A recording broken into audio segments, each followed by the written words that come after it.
Learning clean Kannada YouTube channel.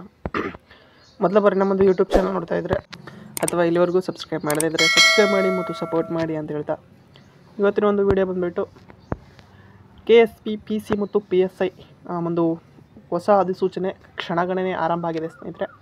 ಅದು ಯಾವಾಗ ಬೇಕಾದರೂ ಬರಬಹುದು.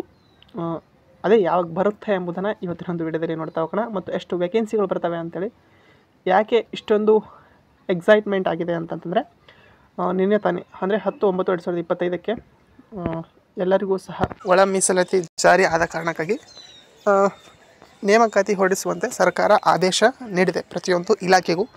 ಆ ಒಂದು ಕಾರಣಕ್ಕಾಗಿ ಈಗ ಎಲ್ಲ ಒಂದು ಇಲಾಖೆಗಳು ಮೊದಲಿನಿಂದಲೇ ತಯಾರಿ ನಡೆಸ್ಕೊಳ್ತಾ ಇವೆ. ಅದೇ ರೀತಿಯಾಗಿ ಮೊದಲು ಬರುವಂತಹ ಒಳ ಮೀಸಲಾತಿ ಆದ ನಂತರ ಬರುವ ಮೊದಲ ಪೊಲೀಸ್ ನೇಮಕಾತಿ ಇದಾಗಿರಲಿದೆ. ಅದರಲ್ಲಿ ಎಷ್ಟು ವೇಕೆನ್ಸಿಗಳು ಇರಲಿವೆ ಇದೆಲ್ಲದರ ಬಗ್ಗೆ ನಾವು ಇವತ್ತಿನ ಒಂದು ವಿಡಿಯೋದಲ್ಲಿ ನೋಡ್ತಾ ಹೋಗೋಣ. ಇಲ್ಲಿ ನೋಡ್ಬೋದು, ಇದಕ್ಕೆ ಸಂಬಂಧಿಸಿರುವಂತಹ ಒಂದು ಲೆಟರನ್ನು 14/9/2025 ಅಂತೇಳಿ ಕೊಟ್ಟಿದ್ದಾರೆ. ಓಕೆ, 4/9/2025 4/9/2025ಕ್ಕೆ ಕೊಟ್ಟಿರುವಂತಹ ಈ ಲೆಟರಲ್ಲಿ ಏನೆಲ್ಲ ಇದೆ ಮತ್ತು ಎಷ್ಟು ವೇಕೆನ್ಸಿಗಳಿವೆ, ಏನು ಇದೆ ಎಂಬುದನ್ನು ನೋಡೋಣ. ಮೇಲ್ಕಂಡ ವಿಷಯಕ್ಕೆ ಸಂಬಂಧಿಸಿದಂತೆ ಸರ್ಕಾರ ಉಲ್ಲೇಖ ಪತ್ರದಲ್ಲಿ ಕರ್ನಾಟಕ ರಾಜ್ಯ ಪೊಲೀಸ್ ಇಲಾಖೆಯಲ್ಲಿ KSRP ಘಟಕದ 1500 KSRP ಹುದ್ದೆಗಳನ್ನು ಹಾಗೂ ಸಶಸ್ತ್ರ ಪೊಲೀಸ್ ಕಾನ್ಸ್ಟೇಬಲ್ CRDR 2000 ಹುದ್ದೆಗಳನ್ನು ನೇರ ನೇಮಕಾತಿ ಮೂಲಕ ಭರ್ತಿ ಮಾಡಲು ಅನುಮತಿ ನೀಡಿದ್ದು, ಅದರಂತೆ ಇಲಾಖೆ ರಿಕ್ತವಿದ್ದ APC ಮತ್ತು KSRP ಹುದ್ದೆಗಳನ್ನು ಭರ್ತಿ ಮಾಡಲು ಕ್ರಮ ಕೈಗೊಳ್ಳುವಂತೆ ಉಲ್ಲೇಖ 3 ಮತ್ತು 4ರ ಪತ್ರಗಳಲ್ಲಿ ಕೋರಿ ಜಿಲ್ಲಾ ಘಟಕವಾರು ಹುದ್ದೆಗಳ ಸಂಖ್ಯಾವಾರು ವಿವರಗಳನ್ನು ಪ್ರಸ್ತಾಪಿಸಲಾಗಿತ್ತು. ಈ ಮಧ್ಯೆ ಪರಿಶಿಷ್ಟ ಜಾತಿಯ ಒಳ ಮೀಸಲಾತಿಯ ಸಂಬಂಧ ಸರ್ಕಾರವು ನೀಡಿದಂತಹ ನಿರ್ಬಂಧದಿಂದಾಗಿ ಈವರೆಗೂ ನೇಮಕಾತಿ ಅಧಿಸೂಚನೆ ಹೊರಡಿಸಲಾಗಿರುವುದಿಲ್ಲ. ಪ್ರಸ್ತುತ ಸರ್ಕಾರದ ಉಲ್ಲೇಖ 2ರಲ್ಲಿ ಪರಿಶಿಷ್ಟ ಜಾತಿಯ ಒಳ ಮೀಸಲಾತಿಗಳನ್ನು ಗುರುತಿಸಿ ಪರಿಶಿಷ್ಟ ರೋಸ್ಟರ್ ಬಿಂದುಗಳನ್ನು ಗುರುತಿಸಿ ಆದೇಶ ನೀಡಿರುತ್ತದೆ.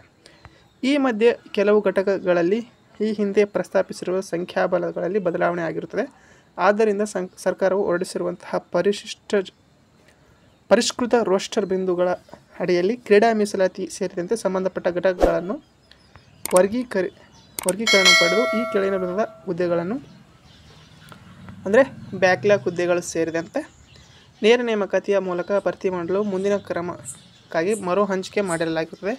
ಹಾಗೂ ಸಿವಿಲ್ ಮತ್ತು ಸಶಸ್ತ್ರ ಪೊಲೀಸ್ ಕಾನ್ಸ್ಟೇಬಲ್ಗಳ ಘಟಕವಾರು ಹುದ್ದೆಗಳ ಹಂಚಿಕೆಯ ವಿವರವನ್ನು ಅನುಬಂಧ A ಮತ್ತು ಆಗಳಲ್ಲಿ ನೀಡಿ ಲಗತ್ತಿಸಲಾಗಿರುತ್ತದೆ ಅಂತೇಳಿ ಕೊಟ್ಟಿದ್ದಾರೆ. ಇಲ್ಲಿ ನೋಡಿರ್ಬೋದು, ಒಟ್ಟಾರೆ ಒಂದು ಹುದ್ದೆಗಳ ಸಂಖ್ಯೆಯನ್ನು ನೀಡಿದ್ದಾರೆ ಸ್ನೇಹಿತರೆ. ಇಲ್ಲಿ ನೋಡೋಣ,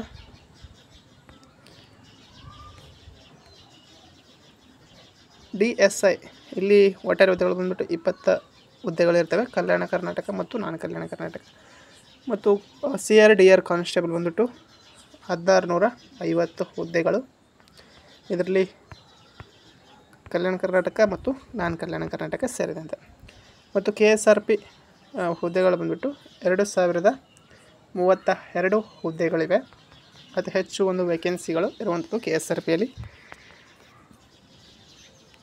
ನೆಕ್ಸ್ಟು ಸಿವಿಲ್ ಪೊಲೀಸ್ ಕಾನ್ಸ್ಟೇಬಲಲ್ಲಿ 614. ಈ 614 ಕಡಿಮೆ ಅನಿಸ್ಬೋದು, ಬಟ್ ಇದು 614 ಇರುವಂಥದ್ದು ಕೇವಲ ಕಲ್ಯಾಣ ಕರ್ನಾಟಕದಲ್ಲಿ ಮಾತ್ರ. Okay, next KSISF Karnataka state industrial security force. ಇಲ್ಲಿ ಕಾನ್ಸ್ಟೇಬಲಲ್ಲಿ ಒಟ್ಟು 340. ಇವು ಕೇವಲ ಕಲ್ಯಾಣ ಕರ್ನಾಟಕದಲ್ಲಿ ಇರುವಂಥ ಹುದ್ದೆಗಳು. ಇಲ್ಲಿ ಡೀಟೇಲಾಗಿ ಎಷ್ಟು ವೇಕೆನ್ಸಿ ಇವೆ, ಜಿಲ್ಲೆಯಲ್ಲಿ ಎಷ್ಟು ಇವೆ ಅಂತೇಳಿ ಕೊಟ್ಟಿದ್ದಾರೆ ನೋಡ್ಬೋದು. ಇವು ಬಂದುಬಿಟ್ಟು CR ಮತ್ತು DR ಹುದ್ದೆಗಳು. ನೆಕ್ಸ್ಟ್ ಬಂದ್ಬಿಟ್ಟು ಕಲ್ಯಾಣ ಕರ್ನಾಟಕ ಮತ್ತು ನಾನ್ ಕಲ್ಯಾಣ ಕರ್ನಾಟಕ ಹುದ್ದೆಗಳು. ಓಕೆ, ಈ ರೀತಿಯಾಗಿ ಹುದ್ದೆಗಳ ಹಂಚಿಕೆಯನ್ನು ಸಹ ಮಾಡಿದ್ದಾರೆ. ಇದರ ಒಂದು ನೋಟಿಫಿಕೇಷನ್ ಯಾವಾಗ ಬರಬಹುದು ಎಂಬುದನ್ನು ನೋಡಿದರೆ, ಈ ಒಂದು ನೋಟಿಫಿಕೇಷನ್ ಬಂದುಬಿಟ್ಟು ಅಕ್ಟೋಬರಲ್ಲಿ ನೀವು ನೋಡ್ತೀರಾ. ಓಕೆ, ಹೇಳೋಕ್ಕಾಗಲ್ಲ, ಇದೇ ಸೆಪ್ಟೆಂಬರಲ್ಲಿಯೂ ಸಹ ಬರ್ಬೋದು. ಸೆಪ್ಟೆಂಬರ್ ಕೊನೆಯ ವಾರದಲ್ಲಿ ಅಥವಾ ಅಕ್ಟೋಬರ್ ಮೊದಲನೇ ವಾರದಲ್ಲಿಯೇ ನೀವು ಈ ಒಂದು ಪೊಲೀಸ್ ಕಾನ್ಸ್ಟೇಬಲ್ ನೇಮಕಾತಿಯನ್ನು ನೋಡ್ಬೋದು. ಮೊದಲಿಗೆ ಬರುವಂಥದ್ದು KSRP ನೋಟಿಫಿಕೇಷನ್ ಬರುವಂತಹ ಸಾಧ್ಯತೆ ಇದೆ ಸ್ನೇಹಿತರೆ. ಓಕೆ, ಅದಕ್ಕೆ ಅರ್ಹತೆ ಬಂದ್ಬಿಟ್ಟು ನಿಮ್ಮೆಲ್ಲರಿಗೂ ಗೊತ್ತಿರುವಂತೆ 10ನೇ ತರಗತಿ ಅರ್ಹತೆ ಇದ್ದರೆ ಆಯಿತು. ಓಕೆ, ಇದು ಇವತ್ತಿನ ವಿಡಿಯೋ ಆಗಿತ್ತು. ವಿಡಿಯೋ ಇಷ್ಟ ಆದರೆ ಲೈಕ್ ಮಾಡಿ, ಶೇರ್ ಮಾಡಿ ಮತ್ತು ಸಬ್ಸ್ಕ್ರೈಬ್ ಮಾಡಿ ಅಂತ ಹೇಳ್ತಾ ವಿಡಿಯೋ ಇಷ್ಟ ಆಗಿ ಧನ್ಯವಾದ. Thanks for watching.